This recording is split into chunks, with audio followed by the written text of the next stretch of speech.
Hello my dear students, मेरे प्यारे दोस्तों।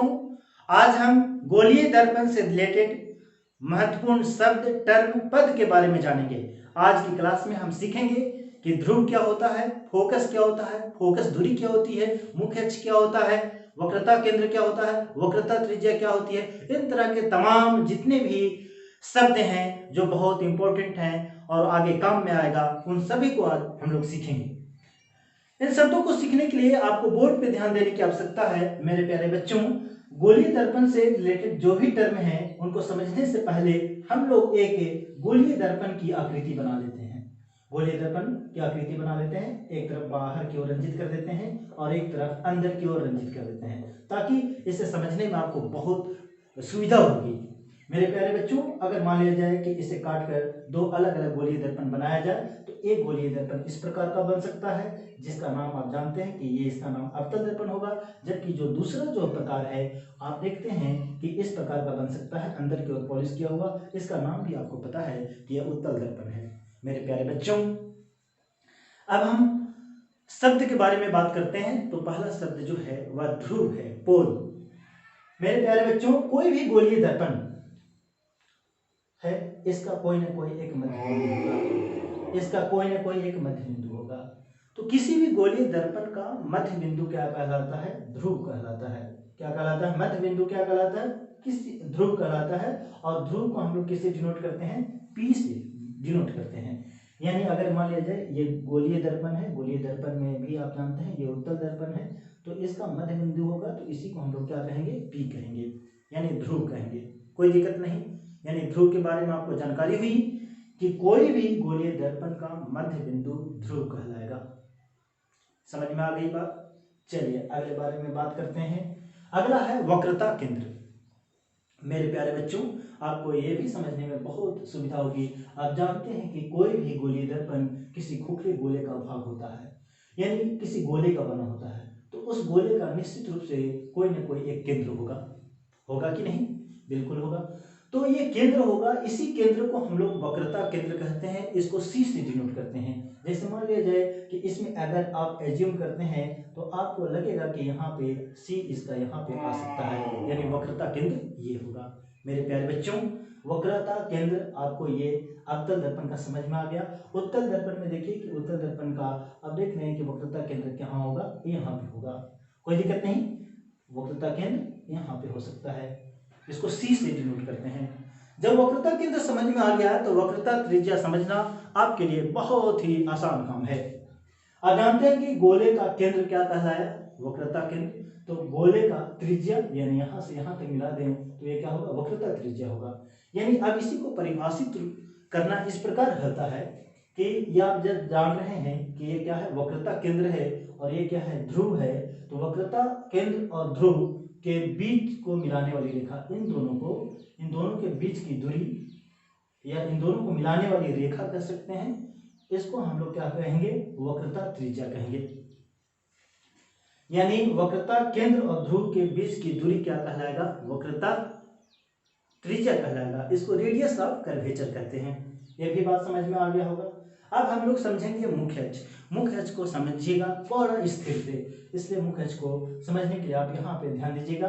आप जानते हैं कि ये क्या है भाई? वक्रता केंद्र है और ये क्या है? पोल है। तो वक्रता केंद्र और पोल को मिलाने वाली सरल काल्पनिक रेखा कहीं से आ रही है? दूर से आ रही होगी। रेखा है तो कहीं दूर से आती होगी, है ना? आप जानते हैं, यानी केंद्र और ध्रुव को मिलाने वाली केंद्र, वक्रता केंद्र और ध्रुव को मिलाने वाली सरल काल्पनिक रेखा क्या कहलाता है? मुख्य अक्ष कहलाता है। ये बात समझ में आ गया। जब मुख्य अक्ष समझ में आ गया, जैसे इसमें मुख्य अक्ष क्या हो सकता है? ये मुख्य अक्ष होगा। ठीक है, मुख्य अक्ष समझ में आ गया तो आप फोकस को समझने का प्रयास कीजिए। फोकस क्या होता है? अब इसको समझने के लिए आप जान रहे हैं कि मुख्य अक्ष के समानांतर जितनी भी प्रकाश की किरणें आती हैं, प्रकाश की किरणें, जितनी भी प्रकाश की किरणें आती हैं, दर्पण से परावर्तन के बाद कोई ना कोई एक बिंदु से होकर जाती हैं। जिस बिंदु से होकर जाती हैं, जैसे मान लीजिए समानांतर किरणें आ रही हैं, एक बिंदु से होकर परावर्तन के बाद लौटती हैं। इसी को हम लोग मिलती हैं, इसी का नाम क्या है, फोकस है। इसको कैपिटल एफ से हम लोग सूचित करते हैं। जो फोकस होता है वस्तुतः वक्रता केंद्र और ध्रुव का बिल्कुल मध्य बिंदु है। यानी आप कह सकते हैं कि ये वक्रता त्रिज्या का, वक्रता यहाँ से यहाँ तक क्या हुआ, वक्रता त्रिज्या हुआ, यहाँ से यहाँ तक आर कहलाएगा। आर का क्या है, मिड पॉइंट है। कोई दिक्कत नहीं, समझ में आ रहा है मेरे प्यारे बच्चों। चलिए अब अगला जो टर्म है वो समझने का प्रयास करेंगे, फोकस दूरी। फोकस दूरी क्या है? फोकस दूरी क्या है कि यहां से फोकस से ध्रुव के बीच की दूरी क्या कहलाता है, फोकस दूरी कहलाता है। इसको स्मॉल एफ से सूचित करते हैं। फोकस और ध्रुव के बीच की दूरी क्या कहलाता है, फोकस दूरी कहलाता है। ठीक है, ये तो हुआ अवतल दर्पण का फोकस, हम लोग बात कर रहे थे। लेकिन उत्तल दर्पण का फोकस को समझने का प्रयास कीजिए। ये उत्तल दर्पण है। आप जानते हैं कि मुख्य अक्ष ये है और मुख्य अक्ष के समांतर जो भी किरणें आती हैं परावर्तन के बाद आप जानते हैं कि ये दूर भागते हैं इस दिशा में। तो परावर्तन के बाद ऐसा आप महसूस कर सकते हैं कि अगर ये मिलती हैं तो यहाँ पे मिलती हुई प्रतीत होती है, यहाँ से आती हुई प्रतीत होती है। परावर्तित किरणें यहाँ से लगता है कि यहाँ से आती हुई प्रतीत हो रही हैं। इसी का नाम क्या है, एफ है। ये बात समझ में आ रही है? यानी अगर कोई बोले कि फोकस क्या है तो आप कह सकते हैं कि फोकस क्या है कि मुख्य अक्ष के समांतर प्रकाश की किरणें परावर्तन के बाद जिस बिंदु से होकर जाती हैं या जाती हुई प्रतीत होती हैं, आती हुई प्रतीत होती हैं, जिस बिंदु से पर मिलती हैं, उसी को हम लोग क्या कहते हैं, फोकस कहते हैं। और ये जो फोकस जो होता है वक्रता त्रिज्या का क्या होता है, आधा होता है। यानी और जो फोकस दूरी होती है उन्हें वक्रता त्रिज्या का क्या होता है, मध्य बिंदु होता है। और जो फोकस दूरी होती है फोकस और ध्रुव के बीच की दूरी कहलाता है। यानी आप इस तरह से निष्कर्ष निकाल सकते हैं कि जो स्मॉल एफ होगा यानी फोकस दूरी होगा वो कैपिटल आर का क्या होगा, आधा होगा। यानी जो फोकस दूरी जो होगा वक्रता त्रिज्या का आधा होगा। यानी अगर मान लिया जाए कि अगर वक्रता त्रिज्या अगर मान लिया जाए 20 सेंटीमीटर है, कितना है, 20 सेंटीमीटर है, तो फोकस दूरी जो होगी वो कितना होगा, 10 सेंटीमीटर होगा। ये बात समझ में आ रहा है मेरे प्यारे बच्चों? इसे और बेहतर तरीके से जानने के लिए आप हमारे लगातार वीडियो देखते रहें।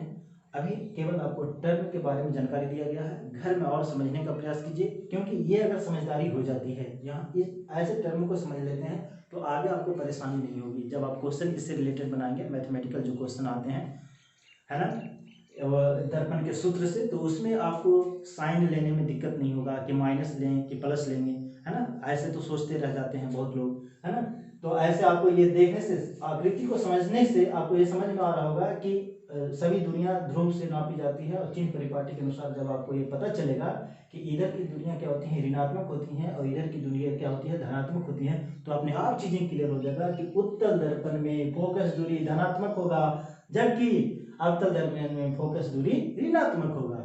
तो ये सारा चीज इसी का खेल है मेरे प्यारे बच्चों। इसलिए आप जरूर हमारे चैनल को सब्सक्राइब कर लीजिएगा और घर में जरूर पढ़िए और अपने दोस्तों के बीच में जरूर शेयर कीजिए, क्योंकि पढ़ेगा इंडिया तो बढ़ेगा इंडिया।